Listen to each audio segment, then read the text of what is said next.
আমাদের এখানে গরিব মানুষের সংখ্যা অনেকটাই বেশি। তো এবার সবাই তো এফোর্ড করতে পারে না সেই অ্যামাউন্টের টাকাটা।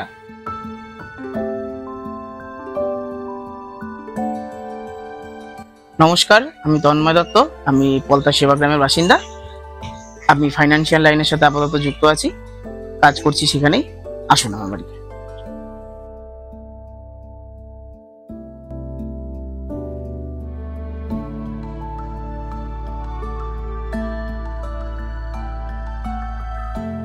মায়ের স্ট্রোকের পরে আমার অনেক টাকার মেডিসিন লাগবে, বিশেষ করে নার্ভের থেকে ওষুধ অনেক দাম।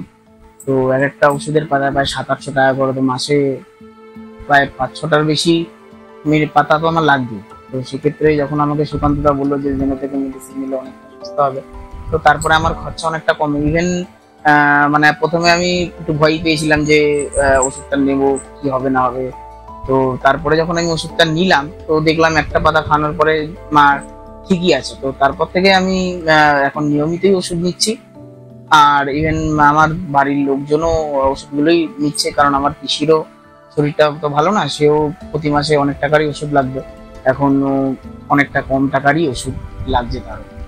ইভেন আমি এখন যাকেই পাচ্ছি তাকেই আমি মানে জেনোতে যাওয়ার জন্যই বলছি, কারণ আমাদের এখানে গরিব মানুষের সংখ্যা অনেকটাই বেশি। তো এবার সবাই তো এফোর্ড করতে পারে না সেই অ্যামাউন্টের টাকাটা।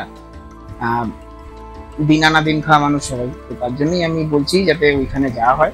জেনোতে গিয়ে যোগাযোগ করলে অনেকটা কম খরচেই তারা ওষুধগুলো পাবে। এবার অনেকে আছে যারা ওষুধের না খাওয়ার জন্য তারা মারা যায়, এবার ওষুধ পাচ্ছে না। তো এরকম অনেক আমি দেখেছি, যেমন দামি দামি ইনসুলিনও আমি আমার নিজেই দেখেছি, আমি আমার এলাকাতেই দেখেছি। তো তারা যখন এই জেনোতে গেল, তো তারাও কমই ওষুধ পেয়েছে। আশা করি সবাই ওখানে যাবে। তো আমি খুবই উপকৃত হয়েছি। আমি ভালো আছো, সুস্থ আছো?